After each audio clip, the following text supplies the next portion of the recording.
I'd like to welcome everyone to our digital marketing session, Clicks to Customers.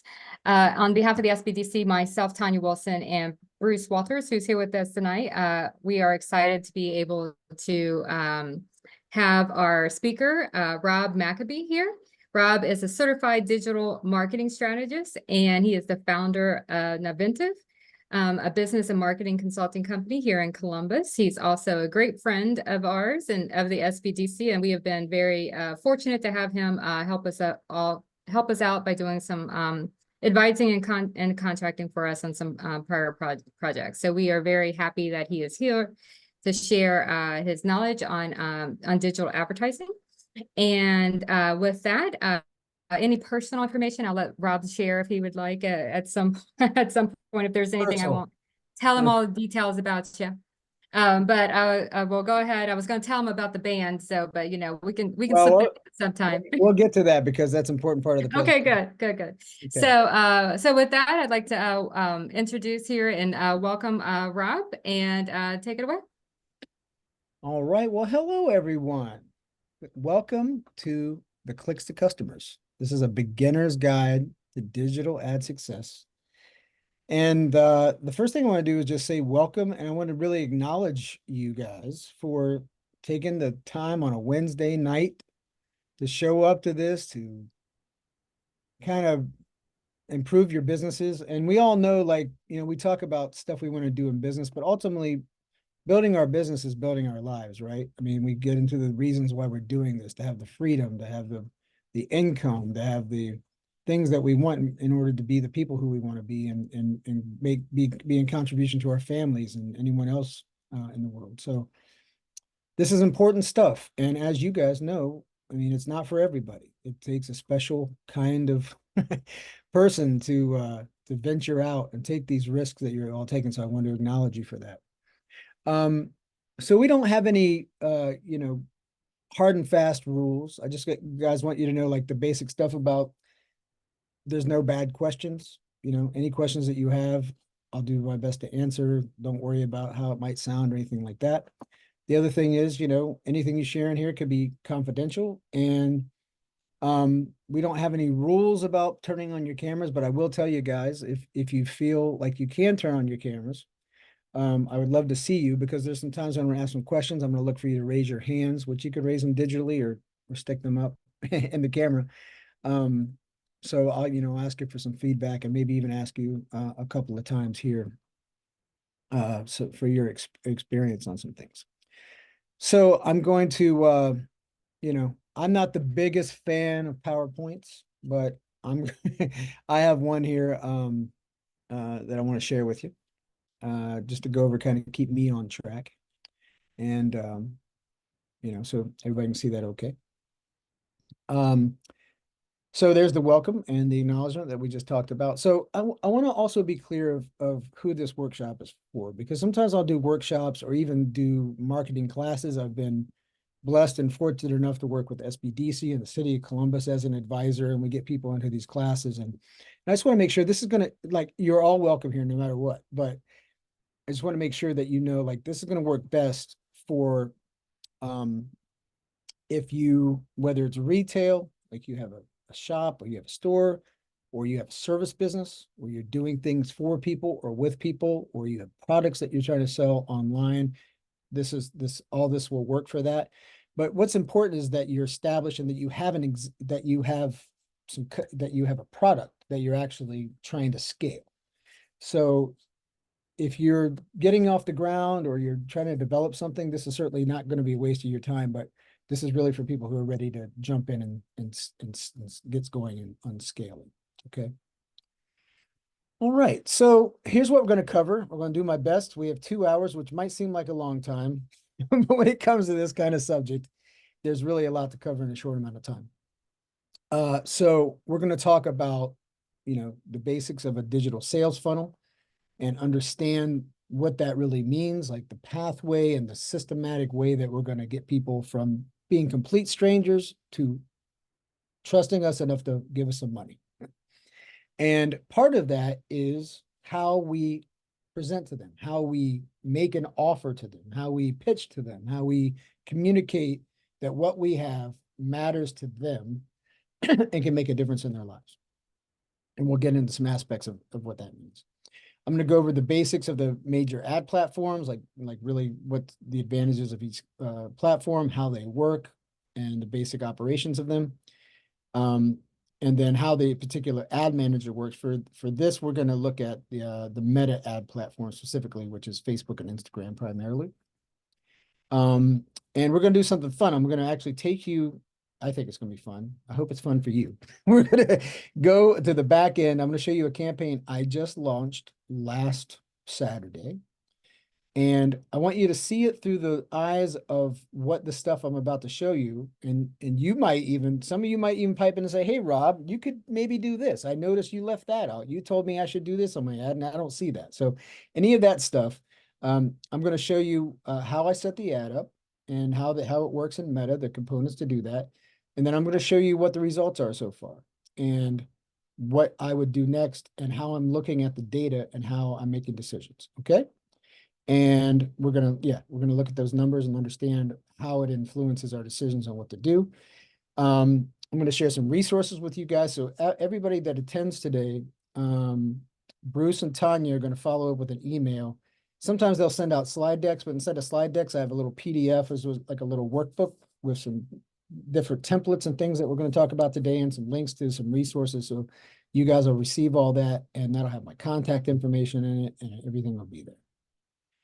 So, and then we'll have some time at the end and along the way to answer your questions. So I'm to understand that if a question pops up, you guys can raise your hand, or if you put it in the chat, Bruce and Tanya can take a look at it and we can answer you.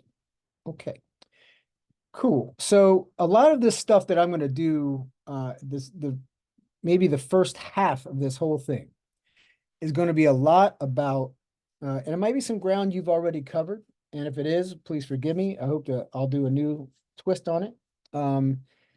But so much of anything in marketing or advertising is really about the upfront work. It's about the preparation. It's about the understanding of the messaging, understanding of the market, and the strategy that we're going to employ to connect with those people. So I like this quote, and it might feel a little bit like this, but there's that Abraham Lincoln thing. If you give me 6 hours to chop down a tree, I'm going to spend the first 4 sharpening the axe. And that's kind of what we're doing here. We're talking about all the important preliminary things that it takes to succeed, because it's a long game. It's not a free game. So the last thing we want to do is just be throwing stuff at the wall and seeing what sticks. So I'm going to show you ways to think about this so you're as efficient and ready to go as you can be. Okay, so with that said, I'm sharing my screen. I don't see everybody, but is everybody ready to go? Okay. All right, good. Thanks for being here. Okay. So first of all, I just want to touch on what advertising is and why advertise. So I don't know about you guys, and if you could, I'll check this out in a little bit. Go ahead and put in the chat what your business is and what your product is. Okay. So maybe the name of the business and what it is you're selling, whether it's a service or an item. I'd like to take a look at some of those. I'll keep my chat window on the side. Thanks, Shantae, for saying yes. I see that. Okay. So one of the simple reasons to advertise is to grow your customer base. So I just saw Nanda said she's in health insurance. So I imagine that's signing up people for insurance. Well, I don't know about you guys, but even for myself, when I get in business, I've been on my own as a private consultant for about 7 years now. And when most of us get started in business, it's because we have an interest in something, we're good at something, or we kind of like stumble into an interesting thing. And a lot of our initial customers come from referrals. And I still get plenty of business from referrals. And referrals are the best. They come prime, they come ready. So, all you guys, if you're doing meal prep, you're doing house cleaning services, the best thing you could do is like say, hey, you got to call Claire. She's the best. She's been cleaning my house for 3 months. She always shows up on time. She's awesome. Here's her number. That's going to always be the best customer you're ever going to get. However, if you've been around for a little bit and you've gotten referrals, you'll see that they are quite unpredictable.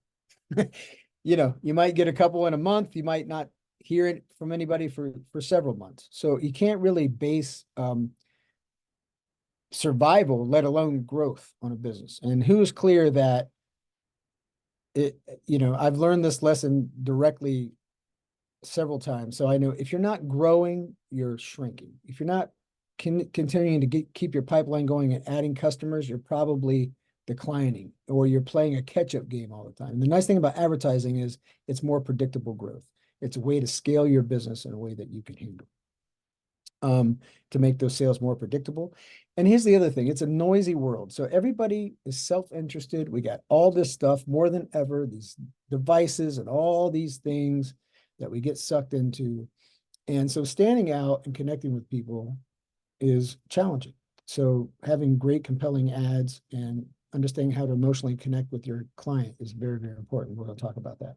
And the other reason, you know, finally, I'll say, like, the one thing about advertising and about marketing and selling is people like to buy stuff. So, you know, get out there, and if they're going to be spending some money, they might as well spend some money with you. Okay, so why digital ads in particular? Because there's all kinds of ways to advertise. And I see some of you on here, so I know some of you, like me, are old enough to remember, and they're still around, you know, there's still magazines, there's still kind of newspaper ads, even though a lot of that's digital now too. We still drive past billboards and signs and all that kind of stuff. But digital ads are great for a few reasons. Number one, there's a huge reach. So as opposed to even the Columbus Dispatch, or even USA Today or some national newspaper, the digital reach, you know, 7 out of 10 Americans are on social media. And about 4 billion people use the Meta apps on a daily basis. And billions and billions of people visit Google. You're probably one of them. They do searches and stuff. So, and just in Gmail, there's 1.5 billion Gmail users, and I'm one of them. So that's a lot of access to a lot of people. The other thing is about there's a lot of engagement. So people use social media. And you guys can, as I'm saying this stuff too, like, think about yourselves. Show of hands again. I can't see everybody, but who has bought something from a digital ad they've seen on Facebook or Instagram or TikTok or whatever? Okay. So you know how this works. So 3/4 of us are using social media to learn about stuff and make purchasing decisions. And even YouTube alone, 40% of global shoppers purchase products that they discovered on YouTube. Isn't that bananas? The other great thing about digital ads is they have effective targeting. And what do we mean by targeting? We mean being able to personalize and specify exactly who we're talking to. So again, let's say, I see Corey's the last person, commercial food, beverage, and product photographer. Okay, so Corey, for instance, I mean, you could go spend some money on a billboard, you know, down on Riverside Drive or downtown or something, commercial food photography. But let's face it, the vast majority of people that are going to drive past that billboard are never, ever, ever going to be customers of yours. So it's a very needle in the haystack sort of approach. And we can kind of hedge our bets a little bit on that. So, you know, we can think about, like, okay, people who needs food photography, restaurants, caterers. So, okay, we could go to like Restaurant Magazine and Restaurant News and put some ads in there, and maybe some of those people will see us, but still never going to have the same kind of reach and targeting as social media. And these platforms, as you guys know, for better or for worse, I don't want to get off on a tangent on this, but they have trillions of data points on us all.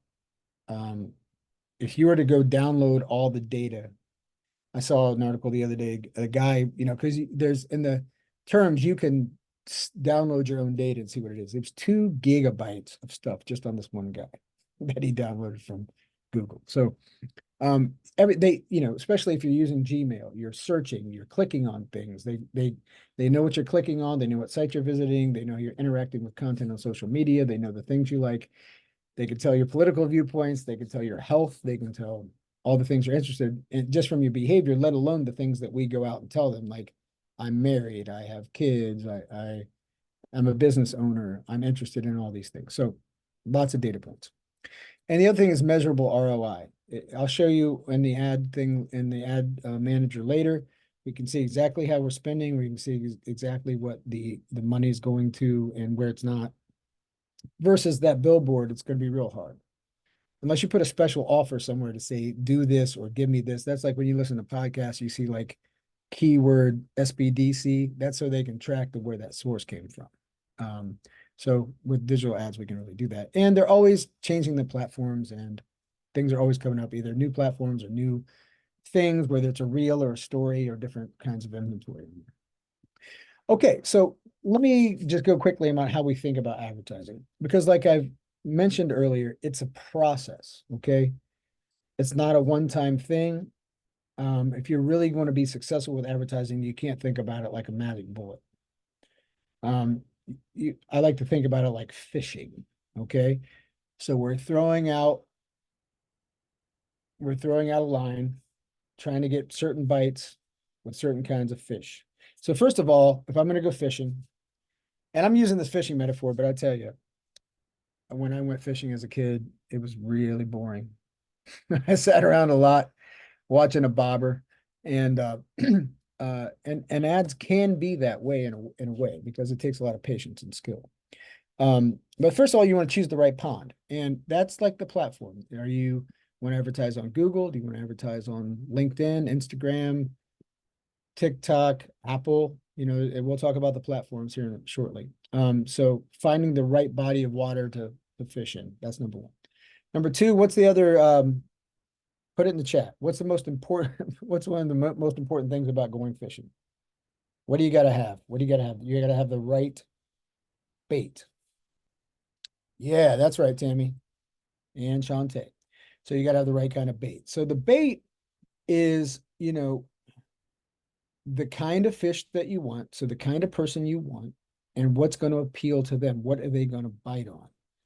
And there's all kinds of ways that we do that. So I'm going to talk to you shortly here about how to really identify and get to know that person so you can emotionally connect with them. So I don't want to mix my metaphors, but it's like a dog whistle.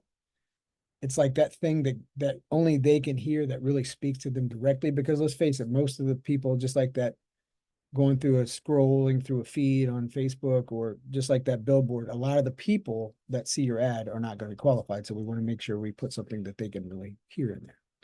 So then there's the idea of casting a line. And that's like launching your campaign. So again, we would throw that thing out there and let it sit. And then we'd have to reel it back in and pull the seaweed off of it and all the junk that was on there that wasn't a fish, clean it up and throw it back out there again. So there's all this reeling and adjusting. So it takes patience. You got to have the right bait, the right tools, and be in a good place. Fortunately, we know all the ponds that we're going to talk about today. There are definitely fish there. There's no question about it. So it's a matter of attracting them properly. So, all right. So when it comes to all that, I want to set some realistic expectations on this fishing expedition that we're going to talk about. So like I said, it's not a magic bullet. You're not going to throw up an ad and then retire next week. I promise. If you do, I will hire you. You can tell me what you did, because that's usually not how it works. But the first thing is expect a learning curve, especially like anything that we're doing new. It involves, learning a lot, testing, learning about targeting. Okay. So along with that, there's a lot of testing up front. It's crucial. There's always going to be necessary adjustments. We make sure that we're budgeting for experimentation. So we got to know that we're going to spend a certain amount of money up front just to see what's going on, especially on your first couple of campaigns when you're getting your feet wet. Back to the fishing metaphor. It's going to take some time. The nice thing is, which we'll talk about this too, is you don't have to spend a lot of money to get some information. In fact, the methodology I recommend says we'll spend as little as possible, which is usually $5 or $10 a day to figure out what's going on. And then once we find something's working, and how do we know something's working? It's going to be by the data. We'll talk about that more as well. Then we can increase money. like fishing, patience pays off. It's not going to happen overnight. We have to keep checking in, watching the numbers, and adjusting as time goes on. And learn, it's not going to work right away, but the point is to find it and find the adjustments and figure it out. Like my man Nelson Mandela said, I never lose. I'm either going to win or I'm going to learn. And that's what this ad game is. It's really staying. And then I also want to make sure, and I don't know about you guys, we haven't talked yet. I don't know you guys yet, but if you're anything like other clients I work with, here's what I get a lot of. So they have, I have a customer, they're standing over here on this mountaintop, and over on this mountaintop is what they want. It's the goal. It's the sales goal. It's exiting the company, whatever it is. There's the thing that they're trying to achieve. And there's a lot of chasing the latest, greatest, shiny object stuff. So you hear like, okay, I'm supposed to be posting, I'm supposed to be making reels on social media. Oh, somebody told me I had to build my email list. Oh, I should be networking more, or whatever the things are that always come up. And it's usually some kind of technology-based thing. What happens a lot of times is we get going on something, and before we've ever given it all the way all the way through, all the effort that it takes to complete that project and to get some results, we're usually on to the next thing. So that's like a bunch of half-built bridges. So I want to encourage you not to let this advertising, if you decide to get into it, not to let that be that way. I'm going to encourage you to not let anything you do be that way, to see it all the way through and make sure, because otherwise you got all these plates spinning. And has everyone ever felt overwhelmed or in their business, like they have too much going on or not enough time to do it? Has anybody felt like that? A lot of times these are the kind of things that get us in that position. So, okay, so we're going to move on. And like I told you about sharpening that axe. And again, this might be some ground you guys have covered before if you're experienced business people. I hope you have, especially if you know the SBDC and Tanya. This shouldn't be new information, but I'm going to talk a little bit about how I approach it, and so you can think about it. But the number one thing with digital advertising or anything else is we really have to understand our customers. The good news is customers are humans and humans are ruled by human nature. So there's only, a finite amount of things there's the shades and variations of lots of things, but, we are emotional animals. We buy with our feelings and then justify it intellectually later. Okay. And we can come up with all kinds of examples of that, but, you guys have bought that thing and then you sit and talked about how great it's going to be or how much it's going to help you with this or that. But there was an emotional thing that happened first. And we have a few finite things. Like I said, there's shades and variations, but it's all about security, status, and reproduction generally. Those are the big things that humans are into. So we need to understand how our product interacts and speaks with these human desires. So I recommend, especially launching a campaign in any kind of marketing, unless you guys have massive teams or marketing departments, which if you're on this workshop, I'm guessing you don't. I don't either. So let's keep it real simple and stick with one specific person and try to get inside their shoes and their mind and their heart. And we really got to understand what transformation we're creating for them. And I know that might sound kind of hoity-toity and highfalutin or whatever you want to say, but I'm going to explain what that means and why it's so vital. And we also want to consider where they are in the buying process, which I'll mention. But so before we get to that, so the other thing I want to say is this is super important, because if you guys take what I'm saying to heart here, you'll be ahead of most other people trying to do marketing, because most marketing and advertising is terrible. And most marketing and advertising is terrible because it's super selfish. In order to really be a great marketer, you gotta, and if you're in business and you're doing this yourself, you're the marketer, you're the salesperson, or at least you're working directly with those people who do that for you most. So your understanding of this is pretty important. But most advertising and marketing is just very selfish. It's me, me, me. Look how great my stuff is. You should buy it. I've worked hard at it. It's got all these things that it can do, and isn't it cool? You should buy it. Versus this is what it's going to do for you. Okay, so as soon as we just change our posture on that and start thinking about the other person, what it can do for them, that will dramatically change a lot of things. So I use this little tool here, my ideal client profile. Okay, so who here has done like an avatar exercise or persona exercise? Okay, great. And like I said, if you've been in business this long and you're at this workshop, you've probably done that. I just want to make sure that, and we're not going to go through every step of this. I'm going to give you a quick overview of it. And if you like what you see or you want to rework yours, that PDF that Bruce and Tanya are going to send you guys will have a link to this in it, so you can look at it if you want. But basically, it's you know, a lot of time when you do this avatar work, it's a lot of demographic stuff. It's a lot of married mom of 3, likes yoga, reads O magazine, lives in the suburbs, $95,000, is all that kinds of stuff, which is okay. And when we get into doing some targeting in the ad managers, that stuff's important. But what's really important about this is the psychographics. So how is she feeling? And we do that by, and when I talked about that transformation earlier, when we do this exercise, we look at so I'll just go over real quick what these are. So the demographic stuff we just covered, that's the normal stuff we do. The key purchase drivers, those are the things that we have to prove about our product or our service to get that particular person to say yes. So what is she considering? It's got to be, a service time that she can deal with a certain price range, whatever the things that are required for her to take that on. And then like what we call the dreams and the nightmares. So we inventory, what's keeping them up at night. What are they continually frustrated by? What are they worried about in relationship to, in life in general, sometimes, not just in relationship to the product? Because when you can put your messaging in the context of where we understand she is, that's when magic starts to happen.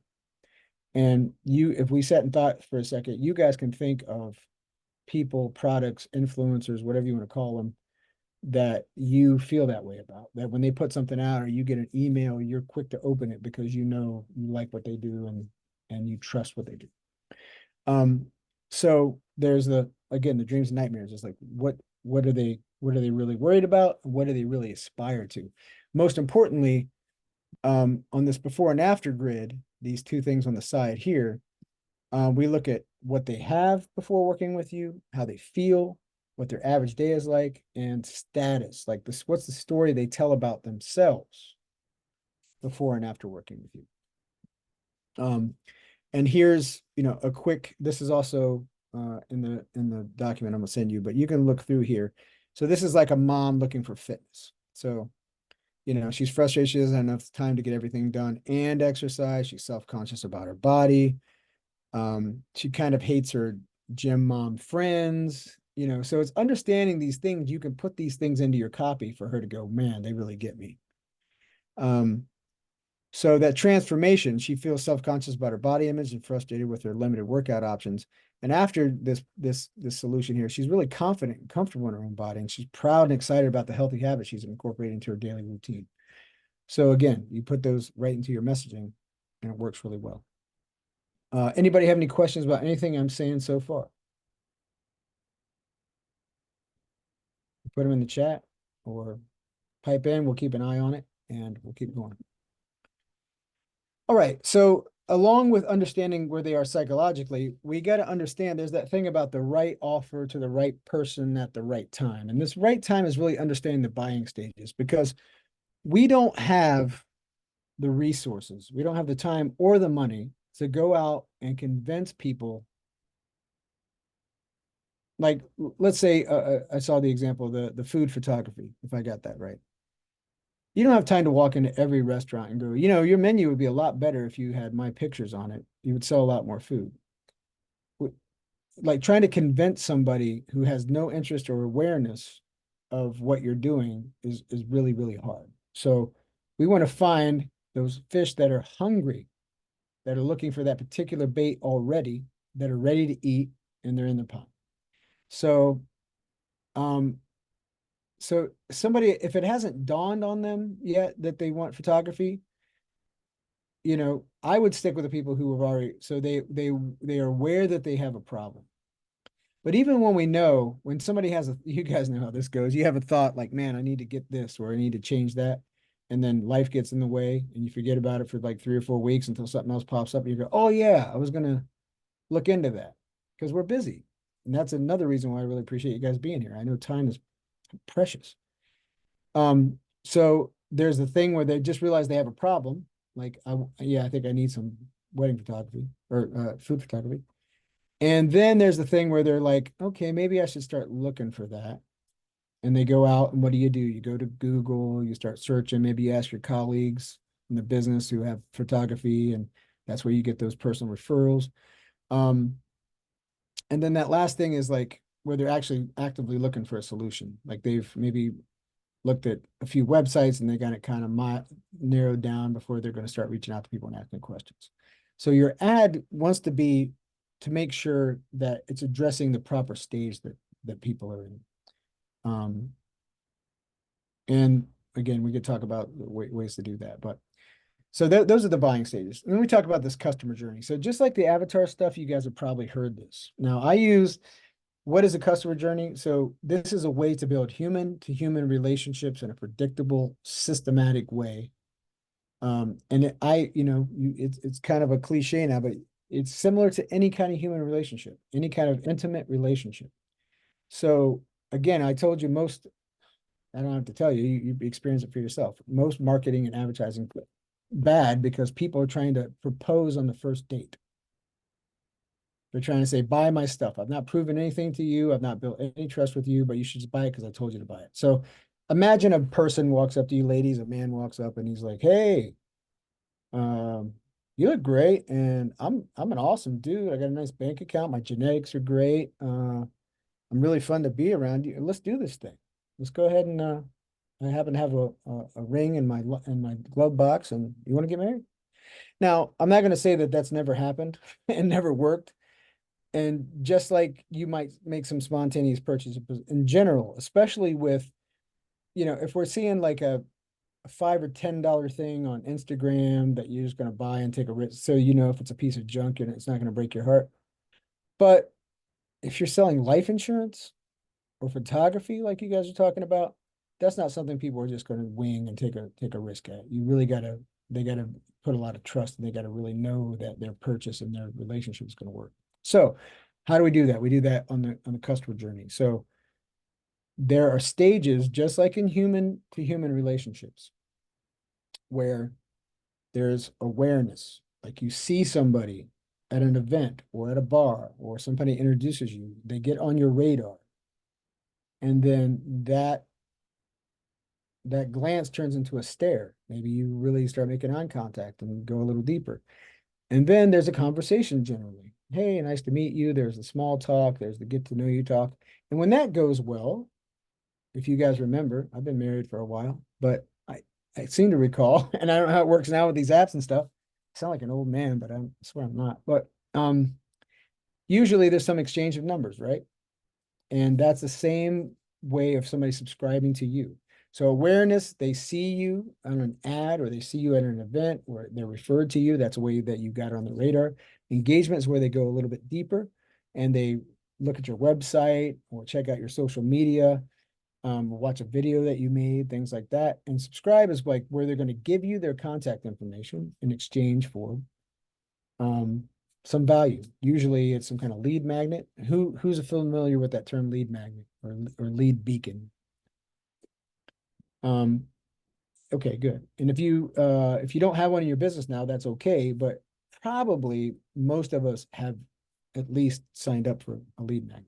So they're usually like a discount or a report or a registration for something. So, and then so what do you do then? Okay, I got your number. And then there's usually some kind of conversation that leads to a real first date. And that's what this green section here is, this convert stage. And that's usually some kind of exchange for time or money. Like there's a little small purchase made, or somebody agrees to spend time with you. Like they're going to be on a consultation call, or they're going to go meet you for coffee and sit down, and you're going to learn about them and you're going to have a conversation, right? So whatever your sales process is, it's different for all of us, but it's usually something like that, especially for service businesses. And then what happens on that first date, that coffee date? That's a low key, out in public, no axe murderer kind of situation. There's usually, during that conversation, there's usually some excitement built up. Wow, I could really see myself dating this person. They get me. Oh, he's good to his mother. Oh, we grew up in the same hometown. Whatever those things are, and you kind of get excited, and then that's when there's a transaction is decided on, and that's like, let's be in a relationship. And the same thing happens in marketing and in sales. And that's usually, let's say it's that conversation call, that discovery call, or that consultation call. And you're going over with them and discussing their needs. And when you offer some suggestions to them, like the light bulbs go off and there's these aha moments, and they go, oh yeah, I do need some food photography. Yeah, that would make a big difference. And then there's that first offer made. Now, this thing's shaped like a ladder. This thing that says ascend, it's a purple ladder. Because it works really well when we start off with this core offer, or what we call an entry point offer, which is something easy, and then we grow and build the relationship from there. Okay, so let's say I'm going to make stuff up. I'm going to use this photographer example. So he might say something like, okay, so I know that you want to revamp your menu. Why don't I just come out and just shoot the cover? Let's say I'm gonna set up and just shoot the cover. I'm gonna see how you like that. That's gonna cost you $250. And if you like that, then we can talk about packages where I can redo, So that's an idea of an ascension. Or you guys know where like a carpet cleaning company comes out and they're gonna clean a chair for you for $25, some discount. Then you do that. When they show up, they clean the chair and they go, well, wouldn't you like to have this carpet cleaned too? And then you go ahead and do that. So, and then, well, if you want this carpet clean, we have a whole house special that you might like. See what I mean? So it's like building on an initial offer without them having to eat that whole elephant up front. Does that make sense to everybody? Are you with me? Okay. Okay. So again, this is the stuff I just talked about in that document I sent you. This will all be there. And if I boiled all that down into the simple steps, it's awareness. You get on somebody's radar, you create desire for the thing you have, and then there's a transaction. So it's important. So when we're mapping this out, we think about the stages that they are on and channel our ads to that. So then you want to make sure you map out your sales process. Thank you, Carlton. So then what we want to do is map out your sales process, because when I mean by sales process, I mean, how are they going to, it's that thing I just talked about, like, how are they going to give you money? Right? I mean, at some point, even if we give away things for free or consultations or lead magnets or whatever, eventually we're all here today because we got to have some money at some point for our stuff. So before you run your ads, I want you to think through that entire process. List the steps out, like inventory what you want them to do, A, B, and C. And then optimize each thing before you launch your ads. When I say optimize each thing, I mean make it as good as it can be. So let's say your ad is going to send somebody to a sales page or a website. So when I say website, and that's one of the things I see with a lot of clients, is they send people to their website, like their homepage, which is okay, but really we want to send them to a very specific sales page. And I'll show you that example later. Because we want the ad to do one thing, we want the sales page to do one thing, we want them to take very specific actions. And when you send somebody to your generalized website, a lot of times, while sometimes that's good for them to click around and learn about you, if we want them to do this one thing, like sign up for this free offer that I have, or download this thing, or watch this video, or get this coupon, or whatever it is, we don't really want to distract them from that. So we have a very tailor-made restricted sales page. So you want to make sure all that works. Make sure your forms work. Make sure your email responders work, however you're doing it. And again, back to this empathetic posture, really try to see it because, we're in our own stuff all the time. We get blinded by things. Really try to see or get somebody else to do it with you and go through and see how they, like, if it makes sense. Like, does this button make sense? Do I know what to do? Is this compelling? And just go through it. And then I like to start, whether it's that customer journey or doing this optimization process. I like to start at the end and work backwards. Like, they paid me some money. What happened before that? Well, we had a conversation. How'd they get into the conversation? Well, they came to a webinar I did, or they watched a sales video, or they read something. So I get all those steps from the back and then work up to when the ad is launched. And here's why, because we don't want to just start running ads without having all of this very neatly mapped out, because it's like throwing water into a leaky bucket. You're going to be spending money and making all this effort, and there's going to be holes in your process. So we don't want to do that. Okay, so that's about the main customer basic stuff and understanding how to systematically build those relationships. Next thing we'll talk about is the offer. So usually when you guys hear the word offer, if you're like a lot of people, you're thinking, okay, offer means what discount am I giving? So I want to just change the way that we think about offer a little bit, because it's a proposal made by a company or brand to a potential customer that includes a specific product or service with terms that are meant to be attractive enough to motivate a purchase. It's also called a pitch. So it's not just, buy this shirt for $9.99. But it's a collection of data points and ways to say things that get somebody excited and makes it easy to say yes. There's usually, it can feel like a deal, so there's some high perceived value. And that could either be the price point of the main thing you're doing or bonuses that you add onto it. That's a great way to do it. We call it offer stacking. And again, it creates into something, it already taps into their big reason why, and something that they already want. It taps into their existing desire.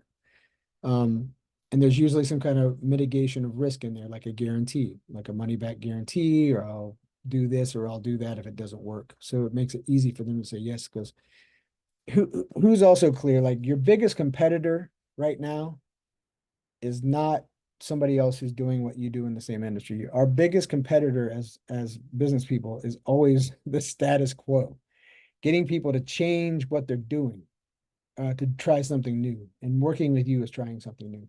So they got to have a lot of confidence, and it's got to be real easy, and they got to be able to see that the risk of not working with you is greater than the risk of taking a chance on you. Okay. And then there's usually some kind of incentive or scarcity there. So like, act now, this is good for 2 more days. There's only 5 spots left, that sort of thing. But I want to encourage you and make sure that if you're employing any of these things in your offers, they have to be honest. Okay. Don't say there's 5 spots left when there's 20 spots left, because you're trying to get people to sign up. Okay. Or that sort of thing. Okay. So whatever and however you're offering, make sure it's aligning up to the buyer's journey and the buying stage that we discussed. Make it easy to say yes, and make it so that it's an entry point that can springboard to more services with you. Okay. And that your ad and everything else you're doing really systematically builds that interest and desire. And that all happens through your copy and the story that you're telling and the way you're presenting it, whether it's the video or the image and all of that. Okay. So here's like a real simple, here's one simple offer structure. Like, there's a promise. I'm going to do something, or we will together, or you will get this particular result, and within this particular time, and I'm going to guarantee that this is going to happen. An example of that is, you guys remember, I don't think they do it anymore. I think there were too many car wrecks or something. I don't know. But you remember the old Domino's, we're going to deliver pizza to your door in 30 minutes or it's free. So I'm not saying you have to do anything outlandish like that, but that's an example of the offer. So I promise to come shoot your entire menu so that you have beautiful photography to sell your food with the eyes instead of with just words, so that you can increase your sales in the restaurant I'm going to get all that done within 30 days, and I guarantee your satisfaction, or you don't pay me a penny. For instance, I'm not saying you have to do that. I'm not saying that's even an awesome offer. I just want to give you an example. So, this is another way to present offers. Here's what I got. Here's what it will do for you. Here's why it's safe. Here's what you should do next. And here's why you should do it now. Okay. So I'm going to show you this case study here in a little bit. This kind of follows this format. So we'll circle back to this. So again, gotta have the reason why, something special about it, and either in the terms, the pricing, or the packaging, and then some kind of deadline or scarcity. Okay. All right. So I'm about to jump into talking about the ad platforms. Does anybody have any questions or comments about anything I've said so far with that section? Nothing in chat. Nothing in chat. Are you guys still with us? Let me see your hands if you're. Corey, you have a question?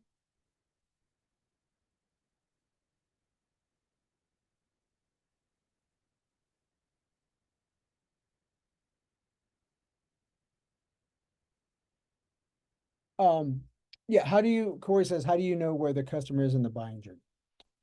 Well, you don't necessarily, but so it's a little bit of a reverse engineer. That's a good question. So I'm not trying to, I wouldn't say, hey, Corey, let me figure out where you are in your buy-in journey, because I do marketing services, okay?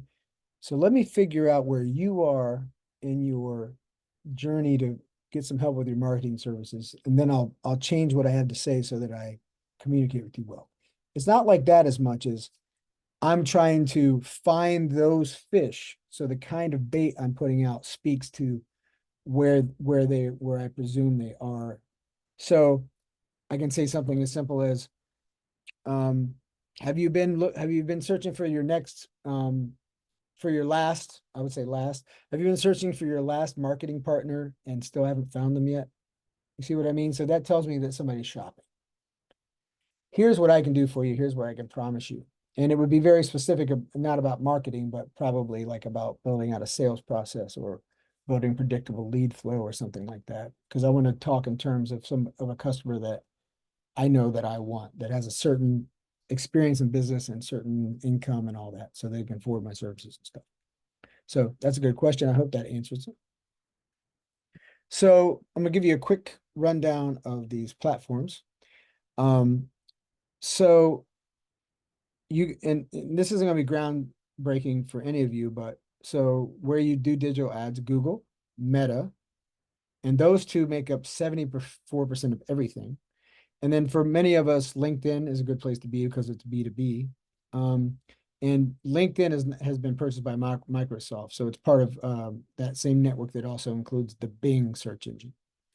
And then LinkedIn's not even number 3, but these are the other big players: TikTok, Amazon. You can advertise e-commerce stuff on Amazon and Walmart, and Apple, of course, is getting into the advertising game because if you guys remember, I don't know how many Apple users we have here, but there was a big to-do a couple years ago when they started changing the privacy, the data privacy that is going on with Meta specifically, because I'm not going to tell a whole long backstory, but the targeting and the ability to retarget, and I'll explain what that means, on those platforms was greatly hindered by those privacy changes. Still, stuff works great, but it's just not the same as it used to be. It was kind of like the golden age in some ways of that. So, and I want you to keep in mind that these platforms are actually designed to be advertising platforms. And the other real important reason why we want to look at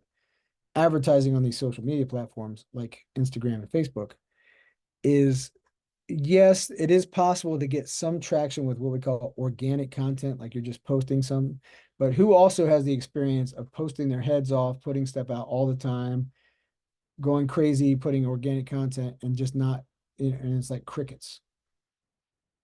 I have a lot of customers that have that issue. And if you are getting good engagement, that's great. But actually, but getting engagement and getting sales aren't always the same thing. So these are advertising platforms, and really to reach the kind of people that most of us need to reach in order to scale with any kind of predictability, it comes down to eventually you got to spend money. So real quick, Google Ads.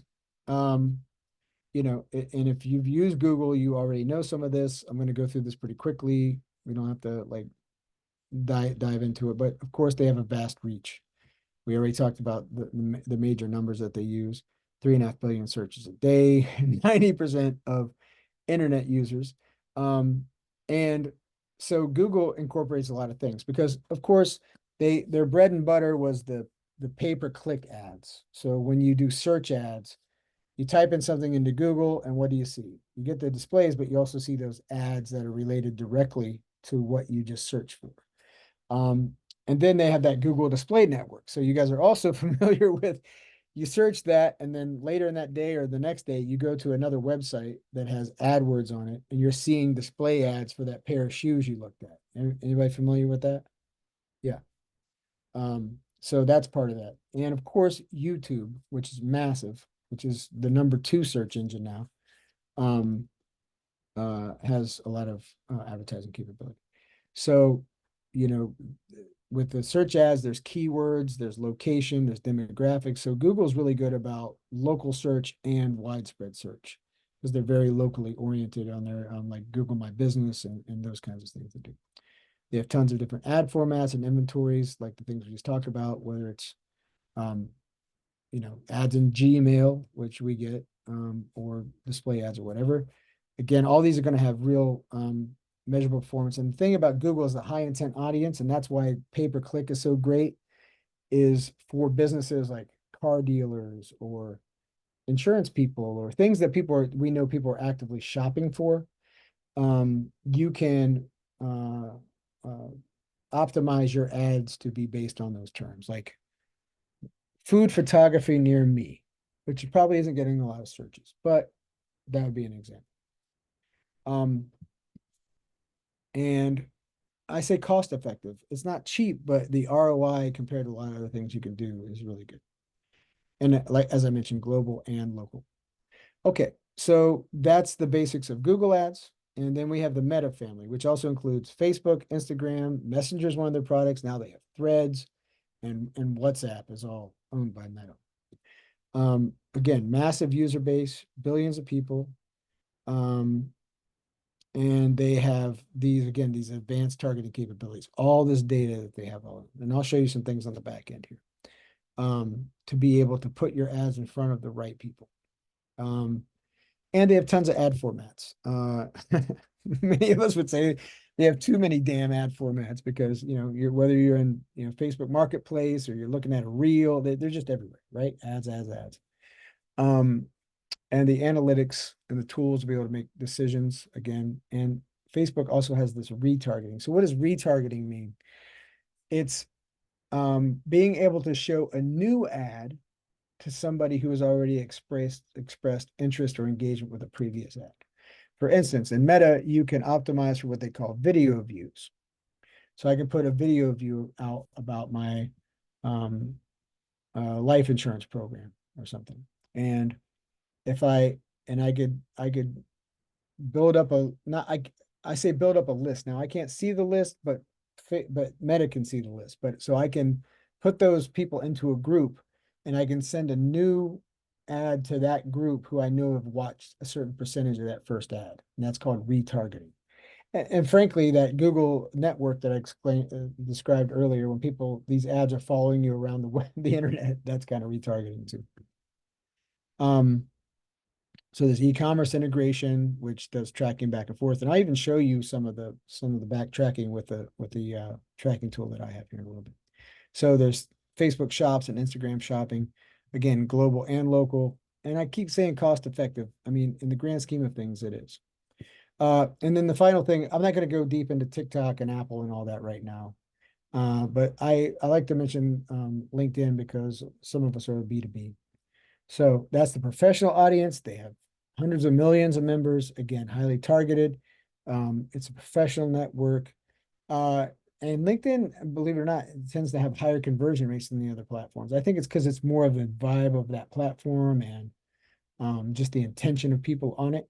So their conversion rate 6.1%, which is about 3 times higher than the average conversion rate on other networks.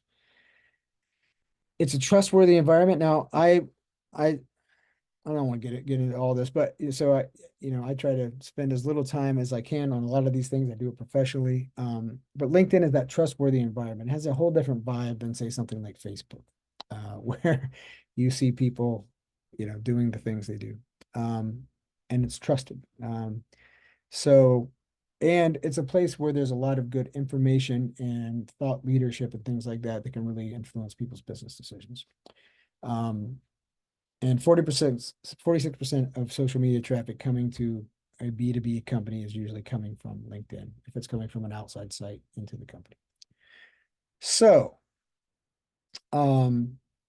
that's a quick overview of how the platforms work, as I promised you. I'm just going to give you a quick idea of how these things actually function. So you have an idea of ad placement. Like I said, there's these different inventories. There's different and you can choose these or let the system choose. I'll show you how all this works in a minute.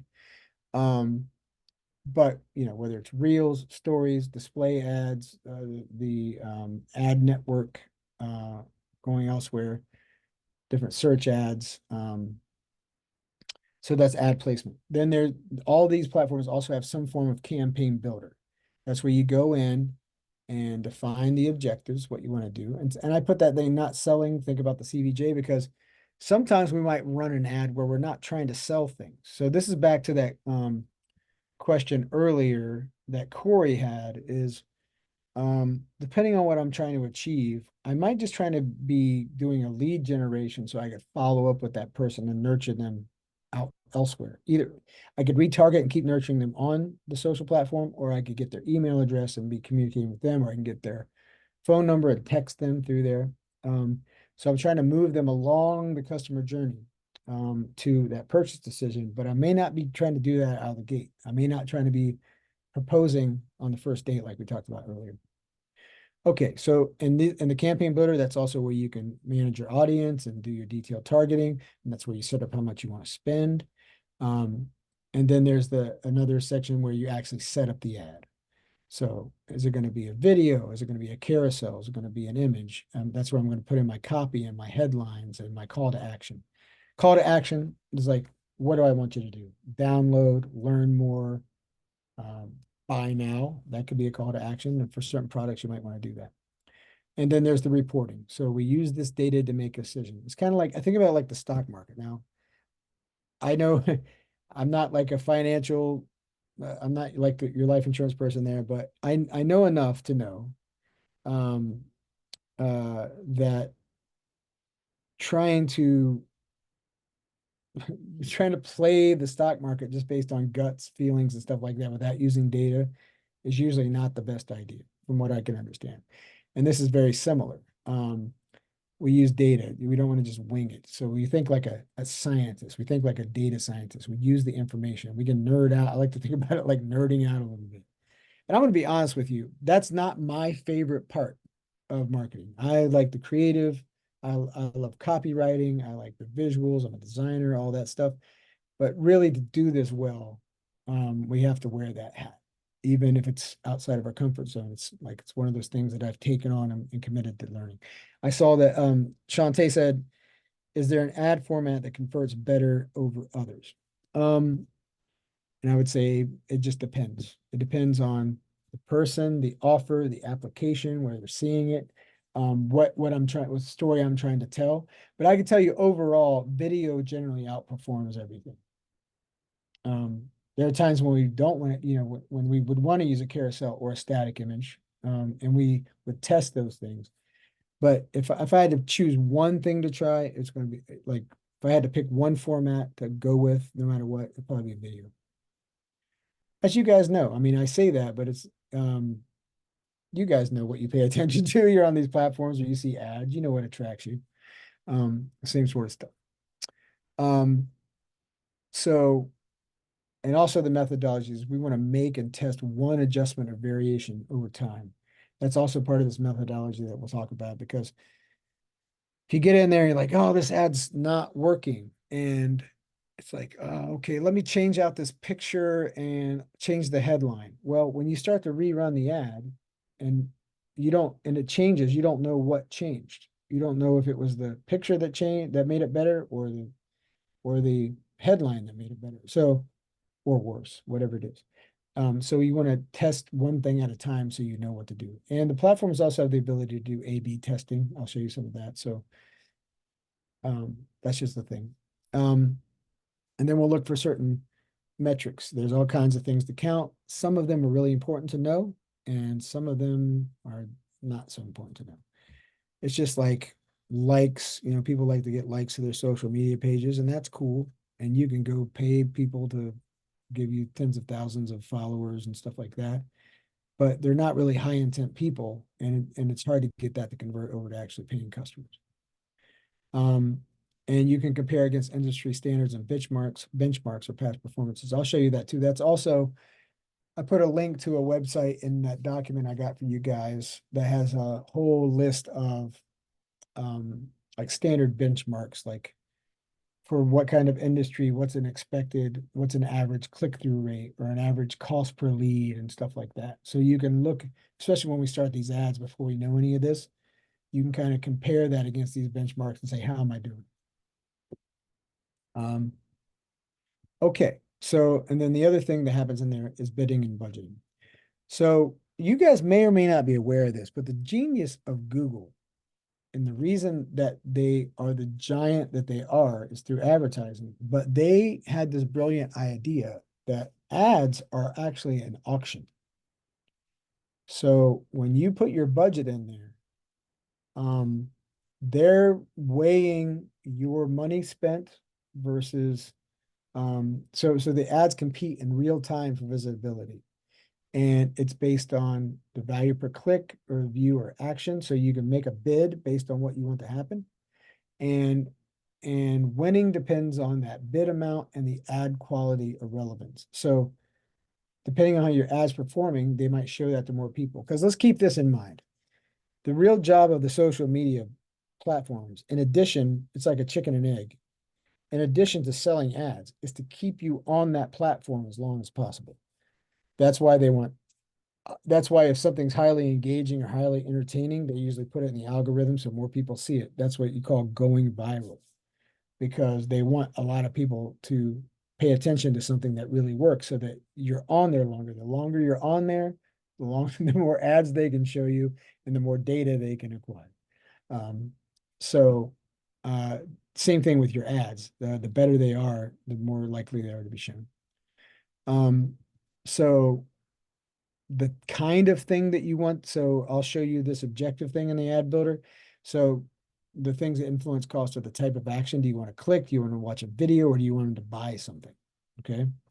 So the audience and characteristics and the competition for that audience, because again, it's a bidding strategy. The system automatically bids. It's not like you guys got to sit like you're trying to buy something on eBay and they're showing you and you're like, oh, I'll make it 30 cents. No, 32 cents. It's not like that. The system does it, but you set the parameters. I'll show you. And the quality and relevance of the ad content. So the different kinds of things you can bid and budget for: the cost per click when somebody actually clicks on the ad. These are like more Google stats. This is like for driving traffic to a website. Cost per impression, that's how many people actually see it. And the cost per action. So that might be like the purchase or the sign up. And that's great for conversion focused campaigns, which is usually like the selling piece. Okay, so now, first of all, I'm gonna get off of that screen share and I'm gonna look here. We got a few cameras on. If you have your cameras off, that's okay. Maybe you can raise your digital hands. Is everybody still with me? You guys hanging in there? Okay, is this all making sense? What I'd like to do, thanks for the thumbs up. How would you guys feel about a 5-minute break? Perfect. What if we took a 5-minute break? I mean, a real 5-minute break. So that means we come back at 7:10. Okay. I'm gonna start rocking at 7:10. And when we come back, I'm gonna show you the back end, how this really works, how this is all set up, the mechanics of it. And I'm gonna show you an ad I recently launched and what we're gonna do about it. Sound good? Sounds All good right. to me. All right. See you guys at 7:10. All right. Well, welcome back to round 2 of the Wednesday night ad adventure. Come on back if you're there. Put on your cameras. I'll show you a couple things here. And make sure I leave enough time for some questions. Okay, so I'm going to show you something. We like to say I take my own medicine or eat my own dog food or however you want to put that. But I'm going to show you a little case study. Tanya, at the beginning of the sesh, mentioned briefly that I was a musician. And yeah, I've been doing that for a long time. Do a variety of things, and one of which is I lead and play in a New Orleans style brass band. Okay. So this band's been around for a long time. I started the band right when I got out of college, which is a long time ago. And so this is an example I want to show you about running ads, but also an example of productizing and positioning and branding, which is important. Because the band's called New Basics Brass Band. And if you go to newbasicsbrassband.com, you'll see a lot of the things we do. Everything from playing at clubs and festivals to doing youth concerts, to playing in performing arts centers, and then one of the things we do is what in New Orleans is called a second line, which is like a parade. Anybody know what a second line is? Anybody familiar with that? Okay, that's okay. So this is an example of what I talked about earlier. If I was positioning this ad to you and you had no idea what it was and no desire for it, that's okay. But you also might be curious. It might also pique your curiosity, because I can talk a little bit about the positioning and the messaging, like when the offer design that I was talking about earlier, and I'll tell you where I think people might be on a customer journey, if at all. And I'll also say that what I'm about to show you is the first crack at it. So we'll look at the numbers, which frankly, recent ones are, because it's changing all the time. So we'll pull them up and look at it. But what I was explaining was, so I decided to spin off the second line services as a separate brand and a separate product. So it makes it, because I want to be empathetic. I want to be in service to my clients. And I think that's easier for them to understand and grasp and say yes to, rather than weeding through all the other stuff on my website. So I do 3 main things with the second line. We do weddings. So that's a big thing in New Orleans too. We do funerals and celebrations of life, which is another big thing in New Orleans. And then we also get called, we did one last Tuesday. We also get called to do a fair amount of birthdays. So the gentleman was turning 70 years old, and people in the backyard. We surprised him in the backyard. We brought the band in, played for half an hour, whatever. So I'm gonna try to give you some context here. And I'm gonna show you the website here. Again, about branding and about messaging. So let me see here.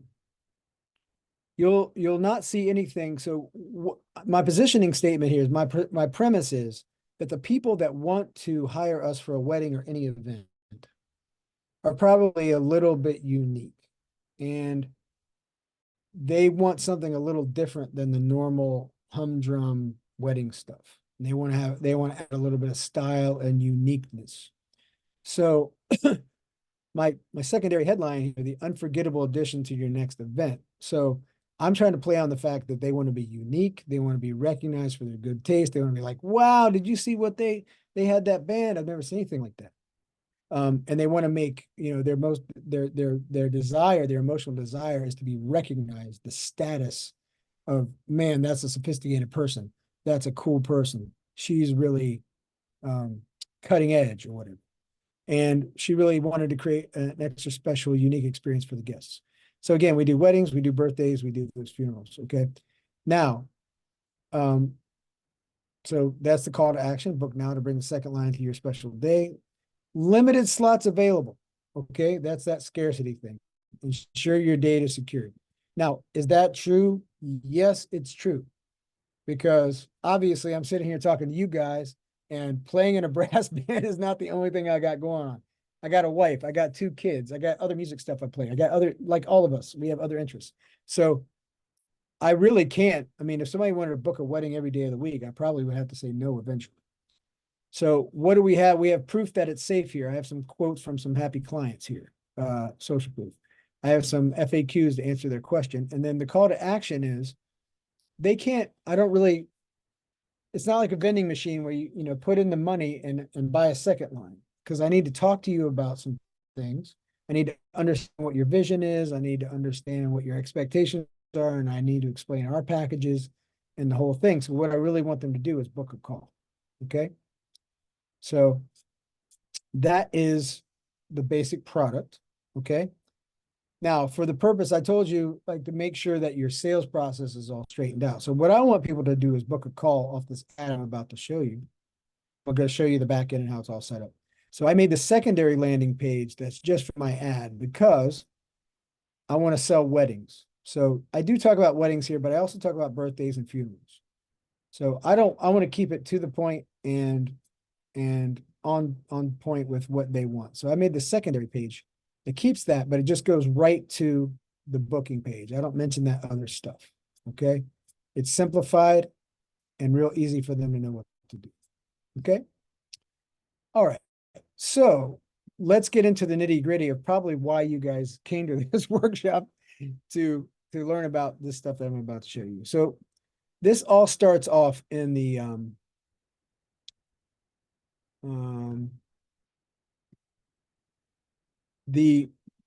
Meta Business Suite. So let me make sure I got this set, this one.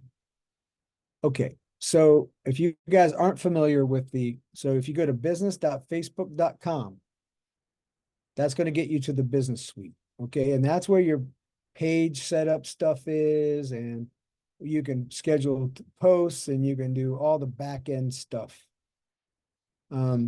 So when it comes to creating ads, there's a few things you want to do before you create the ad. Okay. So we're going to go to all tools. And the first thing you got to do, remember, these platforms are advertising platforms, and advertising platforms mean they want you to pay them money. So the first thing you need to do to make it work is to set up an ad account. And where is my ad account? I'll get to it in a second.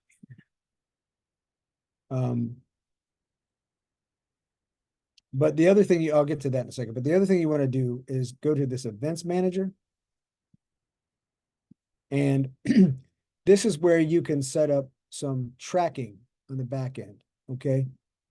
So that thing called the pixel, which is that piece of code that, depending on where you're driving them to, if you're driving to a WordPress site or some other landing page, they would show you how to, you go into these settings and get the code and place that on your site. Okay. I happen to use a CRM. Okay.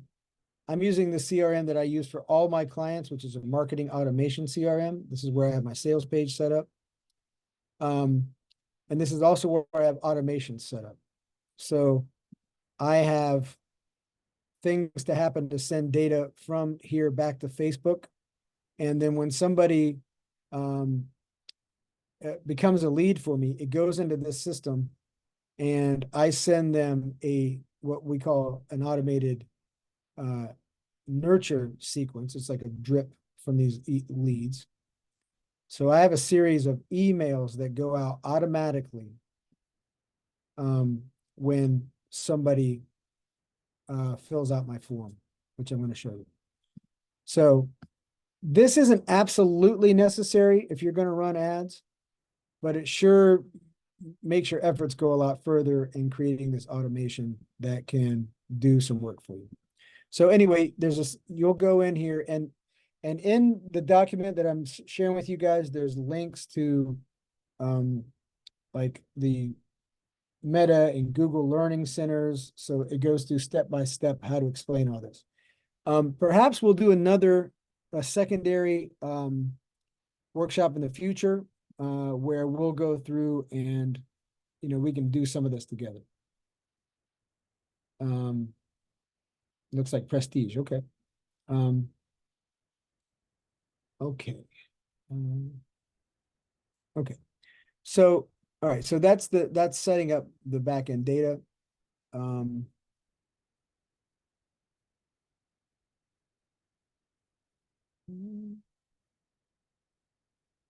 So let's go to this. I'm gonna go over here to this ads manager. So when you come in to create a campaign, it looks a lot like this. Now, the other thing I want to tell you is, if I haven't mentioned it yet, that Meta is always changing the layout of stuff. So what I'm going to show you here, your screens may look like this, or it may look a little different. Okay. So, just take everything with sort of a grain of salt. So here's the ad account I told you about. So you'll go in here, it'll have you connect the page, it'll have you connect payments.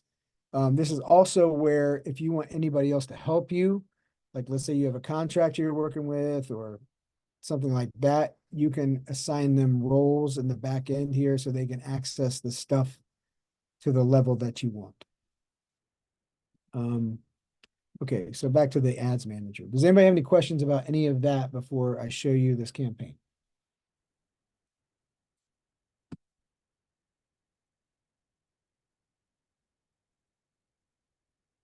No, okay. All right, so as I went over in that overview, when it comes to the campaign builder here, there's three main things. And if we went straight to creating a campaign, it's going to ask us what we want this campaign to do. So the first thing you're going to do is choose an objective. Now, again, this goes kind of along with the customer journey thing that we were talking about earlier and you guys asked me about. So this is not only with the stage of the journey that they might be on, but it's also what actions that the users on these platforms are most likely to do. So if you see here, awareness, show your ads to people who are most likely to remember them. So if you're just getting on people's radar and you're trying to reach a fair amount of people and get them aware of you, and do video views, that's a good thing to do out of the gate because that's really good for retargeting. That's good.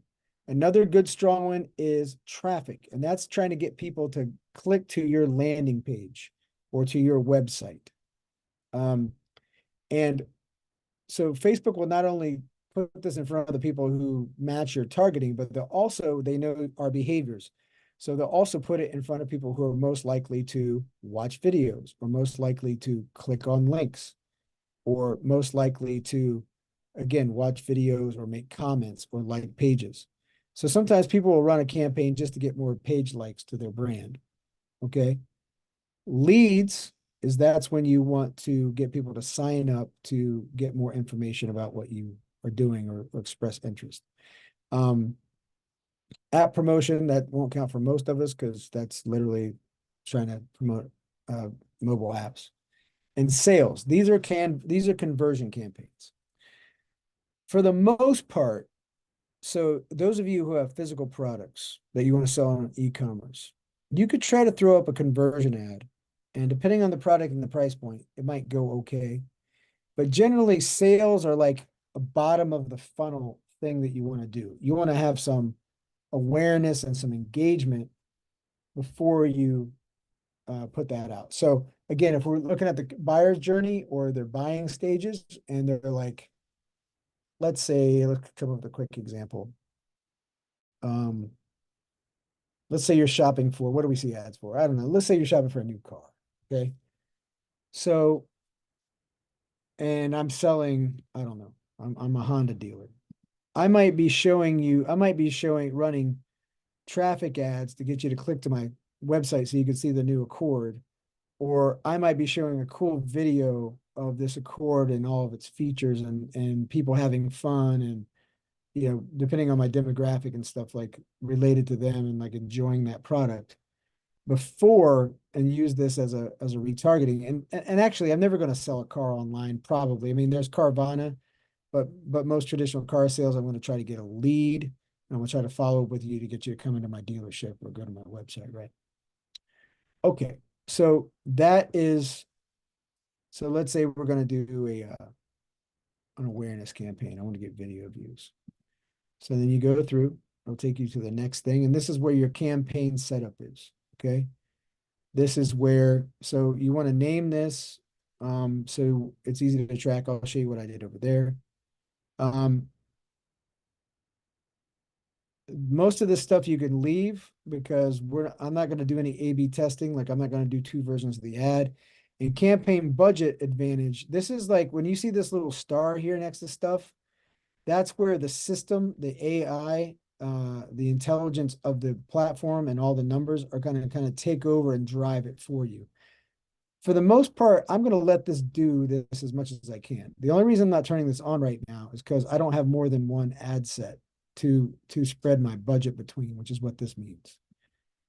The Advantage campaign budget will distribute your budget across currently delivering ad sets. Okay, so I'm not going to do that. So this is where I'm going to set. And if you have any, most of us don't fall into this, but if you're in any of these categories where you're trying to make offers for employment or housing or politics or credit, that falls into a special declaring category that has special like restrictions and stuff. That doesn't count for most of us, so we'll skip that. Okay, so we're going to come over to the ad set. Again, I'm going to name this a pertinent thing that's going to relate to my ad. What's my goal here? I want to maximize my reach, or I want to get so if I were doing a video ad, I want to get through plays. So I'm going to click that one. I want to get as many people as I can watch. Now look over here on this panel.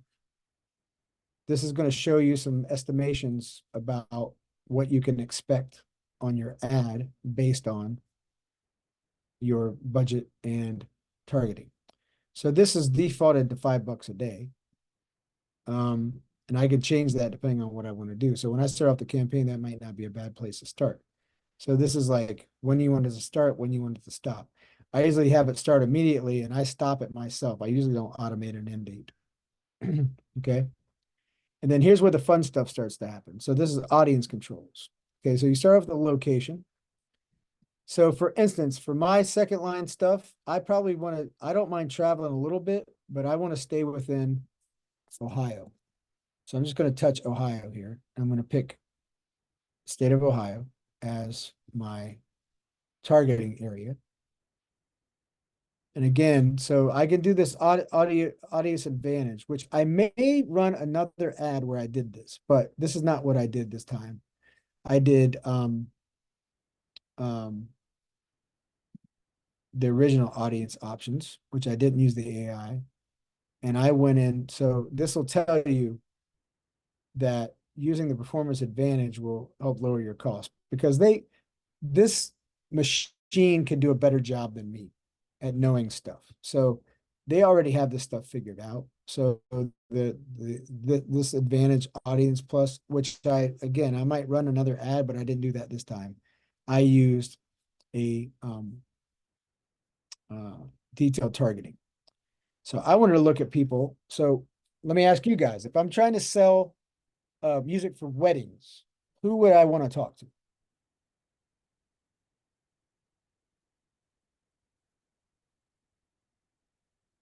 People who are engaged. Yep. So you can see that. So people who are engaged a year, newlyweds, et cetera, et cetera. So there's all that. So I get all that set the way I want to set it. And then I come over to the ad, and this is the ad builder. And this is where, again, you name the ad, make sure it's set up for the proper pages. And this is what kind of ad am I going to make? Is it going to be a video? Is it going to be a carousel? And then I upload my stuff here. Tracking. So this is where I again pick my pixel that I already set up. That's not the right one because I do have an active pixel. And this is where I go in and set up my ad creative. So I'm just going to say single image. So instead of doing this right now, I'm going to jump over to the real ad and show you how that's set up. So we'll close. Yeah, there's a setup error because I'm not in. So I'm going to go to this campaign. And I saw a question. I'm unable to help many customers in the US. What would be a good tool to find out state targets? I'm able to help many customers in the US. So you mean you want to figure out what state? Yeah. So if the question is like, Out of state, go ahead. out of state targeting, like, is there a way Meta is, you can ask Meta to, like, in my case, target people in the automotive field, like just like specific targeting, I guess is what I'm asking. Absolutely. Yeah. So you come in to where I just showed you here, and we'll come over to the ad set because that's what the targeting is. So let's say And the reason why I ask this is, like, I'm in Ohio, so I don't know the demographic in Chicago or, let's say, Texas. Is there a way through Meta can actually give you some suggestion, I guess is what I was trying to ask. well, if you okay, let's say you're selling something and you can deal with customers nationwide. Is that what you mean?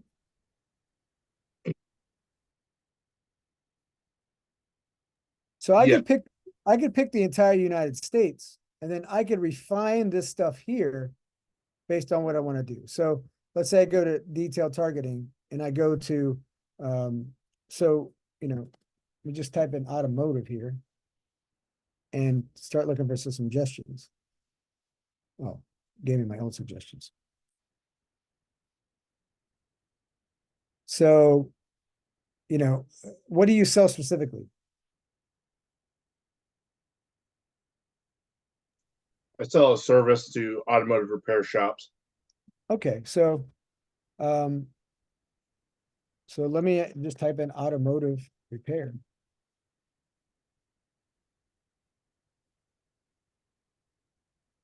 So I know with all the social media, a lot of people have their work information, so I didn't know if I could target it to them. So look, yeah. So if I type in job title, mechanic, auto mechanic. If I type in let's see if it's car repair. Let's see what the answer is. So they're probably interested in that. So then once I put a couple of these in, I can start hitting suggestions. So mechanic employers, automotive technician. See all these different things we can do. Diesel mechanic. And then you can also, let's say, if it was for a specific make of car, like let's say people were interested in, like you only sold lug nuts for Lamborghinis or something like that. You could also, put in people who are interested in Lamborghini vehicles. See what I mean? Now, nationwide, if we're trying to get video views, I think. So this is what you would get on a daily, this is a projected daily basis based on this budget. Does that make sense?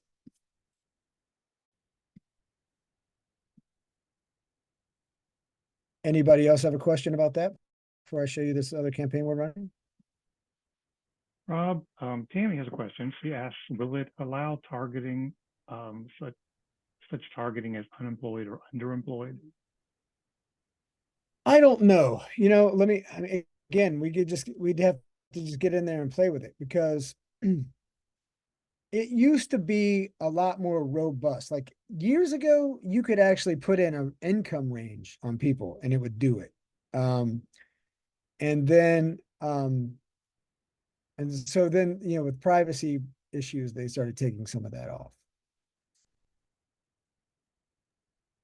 Thank you. So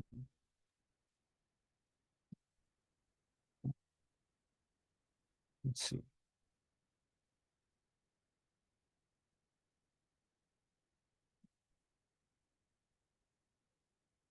That might be something that I'm not sure that they would go that far with it. Unemployed work, looking for work. Yep. That's something you could do. let's say you wanted to try that, or so there's some things you could also do. It's also back to that dog whistle thing, also back to that bait that you're putting on the hook. If you're trying to find unemployed people, depending on what your offer is, imagine you ran an ad that said, again, depending on what kind of unemployed person it was, if you're like a headhunter, recruiting, resume services, or whatever you're doing, you could also tailor your ad to only be speaking to this person. So it could be like, looking for your next dream job, download this free guide on the best way to find your job fast or something like that. See what I mean? Like the content is directly related to what you're selling and also related to their desires. That's where those two things connect. Corey says, where do you go to put in your budget for the campaign? That's in the ad set level.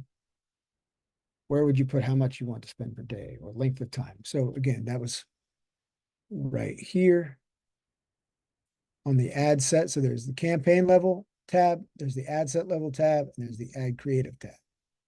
So on the ad set level, you go through, there's your daily budget, and there's your length of time. Like I said, you could put an end date here, but I'm probably just mainly going to turn it off when I want it to turn off. Does that answer your question, Corey?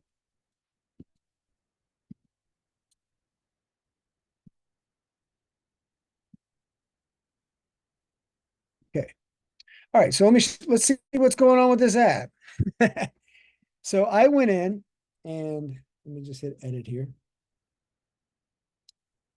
And this is set up for instant forms and messenger. So I decided to try something here. And I don't know if you guys have ever done this, but Meta has Messenger and Facebook, they have a particular internal form that could be pre-filled with that person's name and email, and auto-populated as a lead capture. Now, the alternative to that is to have them click to a landing page and put their information into another form there. I'm testing this to see if I get what kind of results I get based on the friction. So this is giving me a warning here. I don't know why. So I'll go check that out. So I want to maximize the number of leads. I set this for $10 a day. And I didn't mess with any of this scheduling and stuff because I only have one ad set. So I'm keeping it within Ohio. I decided to bump, usually the default here is 18. I decided to bump it up to 24. And I left it at 65 plus. It's not because of all the 60-year-olds who are getting married who want a wedding, but who's 60-year-old that might care about what I'm doing here if they saw the ad? Anybody?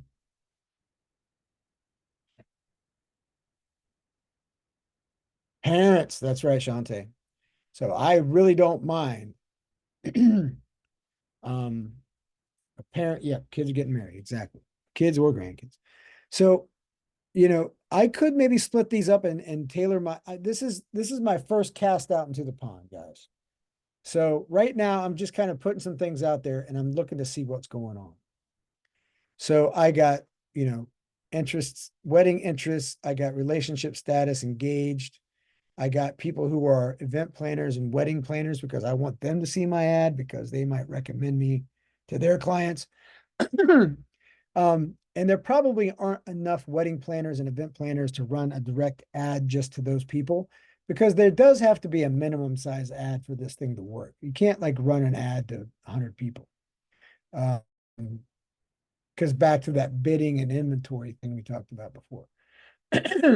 So maybe if I ran it nationwide, I could target event planners and then my messaging would be specific to them, like give your clients a remarkable experience or they'll be asking you how you ever did this, that kind of stuff. So, because the wedding planners also want to look like a hero in the thing, and like they got the inside scoop on stuff. So I'd be putting my messaging towards that. Okay, so here's my ad setup. Again, I changed my, this is a video ad. So I'd used a clip from the video that's on my website. And I did a single image ad or a video ad.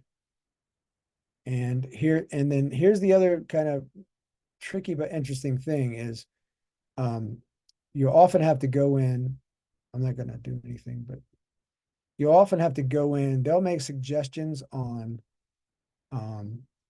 cropping. Like this is 56 minutes and it's recommended up to 15 seconds. So I want to find a spot that's making this video shorter so that I meet the criteria. But I also want to find, a that shows the bride. And there's music in it, but so this is 15.8. I'm going to take a little edge off of this. And I'm going to apply these changes. So sometimes you'll have to customize based on the placement, because like reels and stories, those are shorter videos, right?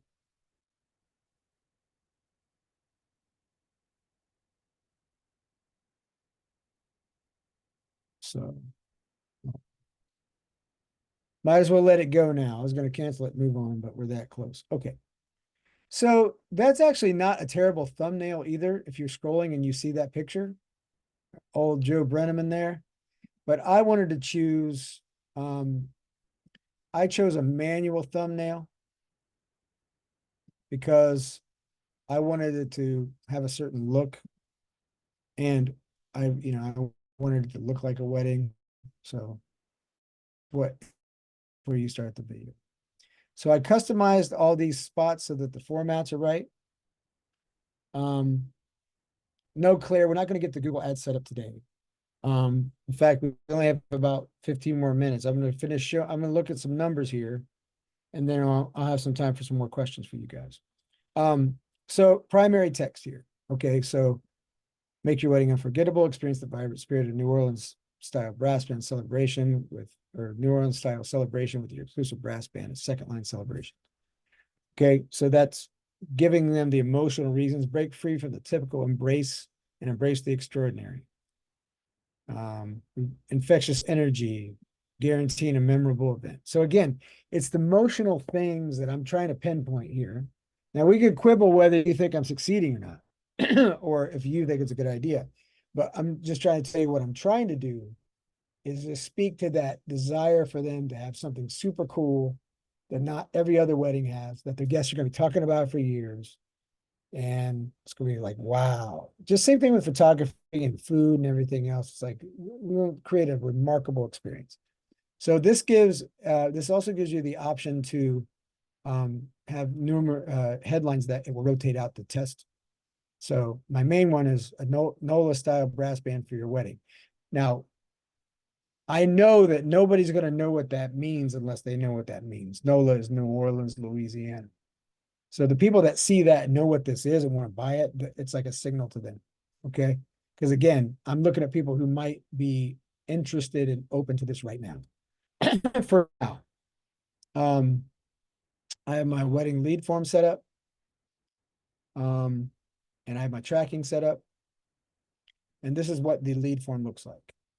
Okay, so I put my picture back there, my logo. Again, want a unique and festive addition to your perfect day, complete this form and we'll be in touch. So this is auto-fill. The only question I'm asking them is, what is your wedding date? And then this auto-fills. And that's my privacy policy, which you got to put in there. And then a thank you page. And then this call to action to view the website, that will take them to my regular website. But the link that I'm putting in my marketing emails goes to that wedding landing page. Okay. All right. So let's take a look and see what's going on. So let's come on and, as I said, let's dig into the data. So I'm gonna take this one. I'm gonna delete it, get it out of my way. So like I told you, I started this ad last Saturday. And I have one lead. It's now this is a relatively low reach overall. It's because I have that very detailed targeting. I spent 45 bucks so far. It's 10 bucks a day. Impressions isn't a great metric to look at. That's just basically like, if I sold billboards, I would say we get 25,000 impressions a day. That means who's driving by to see the billboard, not necessarily who's paying attention or doing anything about the billboard. And then, hold on here.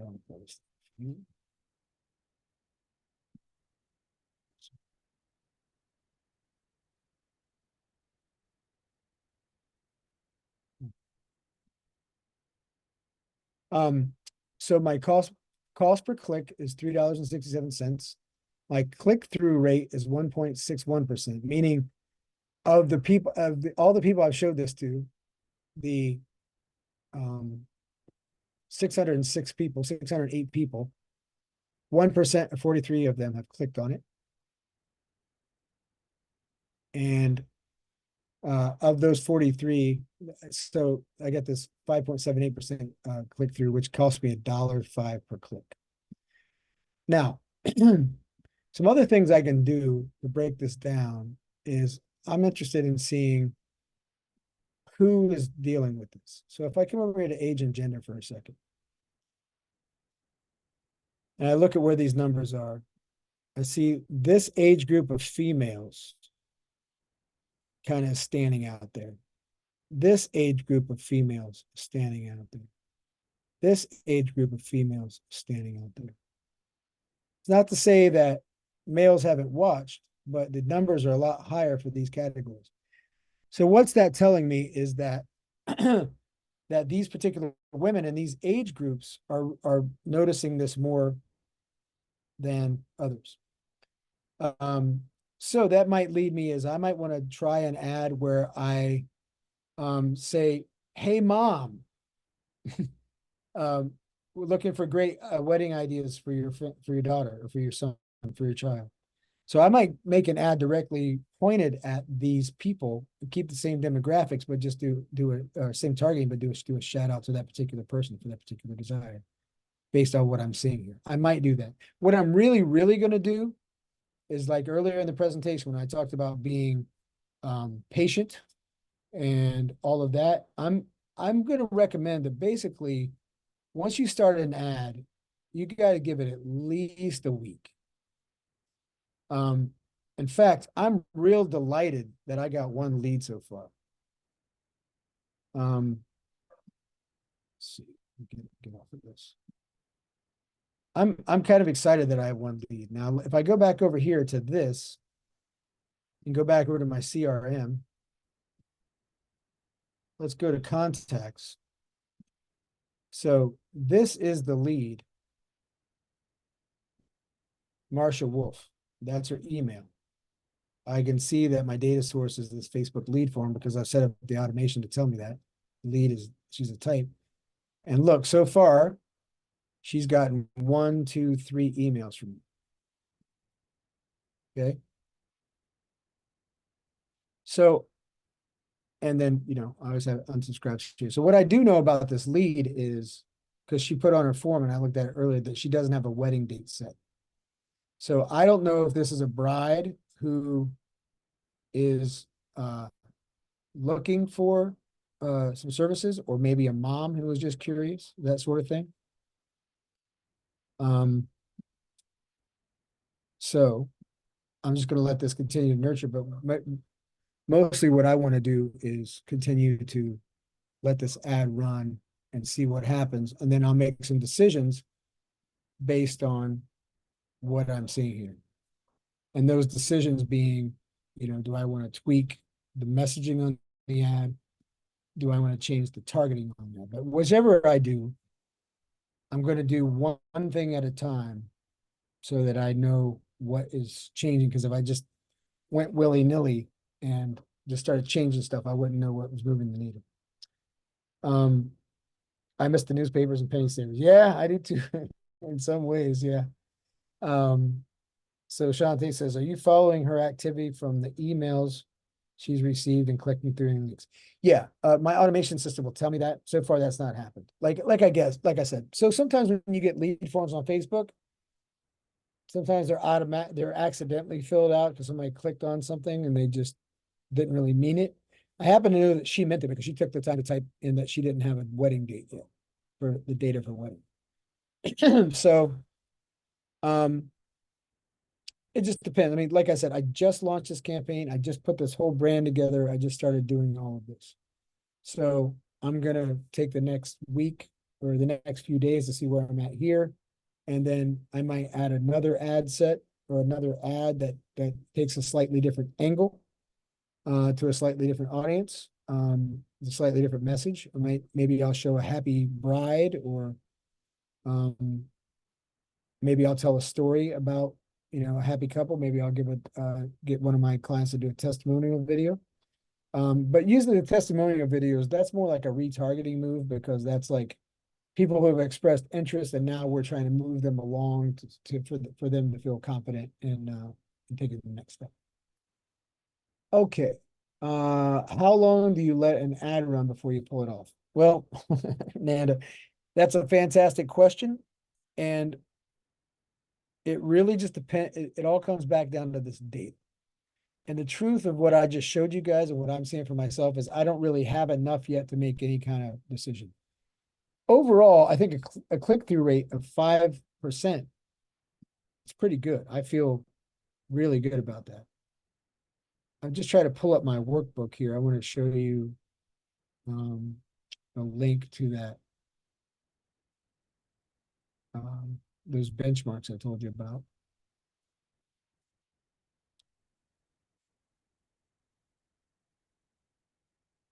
Actually, right here.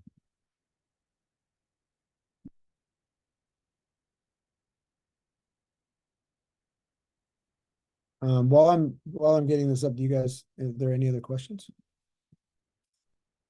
Got off the Zoom link.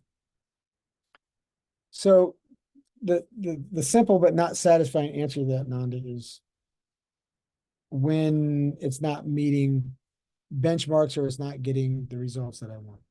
Frankly, if I could get one lead a week off of this thing at that price I'm paying, I'd feel okay with it, because my price point for this service is between $1,500 on the low end and $3,000 on the high end. So my cost, my ability to have a higher cost per lead and conversion is I got room to spare in there. So I was going to show you this thing that's in there. Any other questions?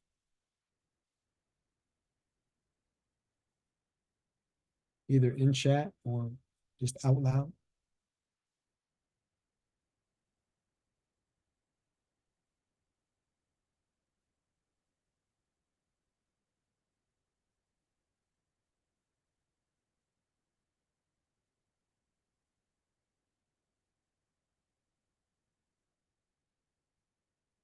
I was going to show you guys this real quick. This is the thing I linked to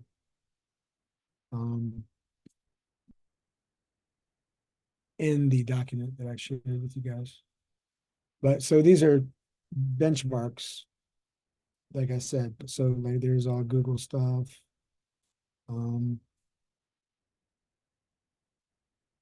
Like if I go click-through rate, and I would call mine education.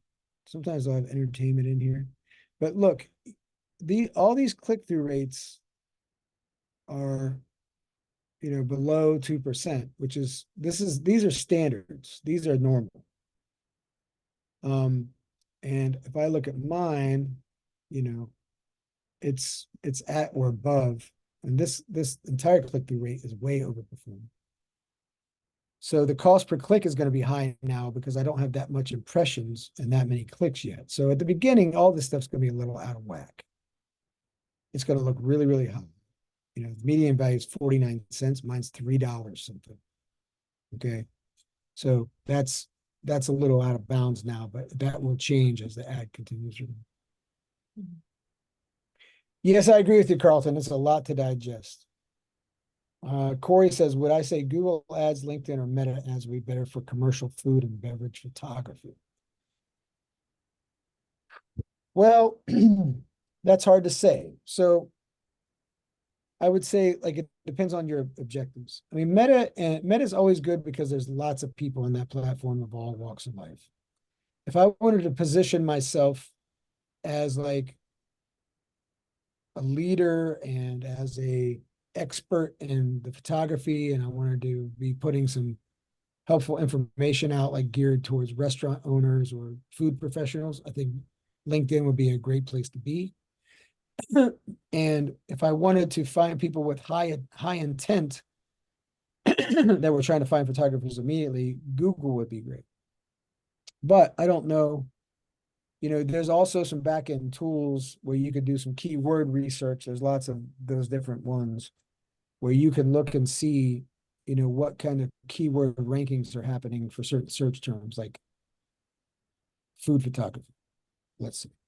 I'm going to imagine that there's not a whole lot of searching for that in the grand scheme of things, like comparatively.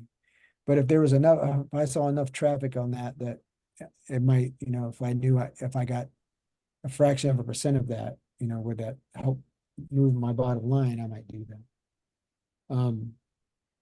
But so it also depends on, so if, let's say we were working together and, you know, I was trying to find out about your business objectives, like your sales objectives and what you're trying to accomplish there. Then we would, you know, based on that, we would take it from there. So I just want to wrap this up by saying, you know, so we just went through that case study. That's what I showed you guys. And from here, there's really 3 things you can do. First of all, remember I said, like, status quo is our biggest competitor here. So one thing we could do is, like, you would say, never mind. This looks like too much. I don't know what to do. And I'm just going to go on doing something else or stay where I am or sell the business for what it is. The other one is try it on your own. So I've given you some information here. I hope this has been somewhat hands-on. I gave you the document. Again, thanks to SBDC and Tanya and Bruce for having me on here. And thank you all to you guys for spending this time with us together. And between YouTube and the links that I gave you to go to Meta directly and get all their advice, you know, you could launch a campaign and spend a couple $100 and see what you can do. And then, of course, the third option is get some help, you know, whether it's from me or other professionals in the business. There's plenty of people out there who could help you. So, but in exchange for you guys showing up here today, I just want to let you know, and this is also in the document, but there's a lot. This is like a fire hose. I get it. But I want to offer each one of you on here, if you want to schedule a 30-minute complimentary session with me, I'll review your current offer or look over your goals or look over your sales funnel and see if, you know, what kind of suggestions I can make I can help you to make all that look better, work better. And if you wanted to get into ads, we can look at some things like a preliminary way to handle that. So this will be in the document, but you can always, you know, email me at, you can go to calendly.com/Rob Maccabee, which is a link there, evidently. I'll put this in the chat for you real quick, and it'll be in the document. To everyone. If you click on that, you can have that and schedule if you want. Just schedule a 30-minute if you want to. And again, it doesn't even have to be about ads. If you just want to talk about your website copy or your approach to social media or anything like that, anything that has to do with marketing, I'll do my best to help you. And it's, like I said, completely complimentary, no strings attached. So it looks like we stuck the landing pretty well at 8 o'clock. Any final questions or comments anybody has about anything before we wrap up and let you get on with your Wednesday night? Thank you very much for your time. Happy to do it. Thank you so much. All right, thanks, everyone. Again, I definitely would like to thank Rob for joining us and providing us with all this great information. Tomorrow, we will be, as Rob mentioned, we will be sending out the workbook that he provided. And his contact is in there. It's a very generous offer, to provide, to have that free consultation with him. So I definitely would recommend everyone take him up on that offer. And then also, please reply, to our email or if you talk to Rob, let him know what else you would like to see for this. As Rob mentioned, we may be able to get back together and do some other tutorials. Maybe we'll have an opportunity to drill down on the Google ads if people mention that. But what are you interested in? What could we provide for you? And so we'd be really happy to learn that. So if there is no further questions, everyone have a LinkedIn. I see Steve wants some LinkedIn ads there Yeah. as well. So we'll definitely add that to our list, Steve. And so, but if there's no other questions, everyone have a wonderful evening. And again, Rob, we thank you. My pleasure. Thank you all. Have a great night. All right, Clicks. bye-bye.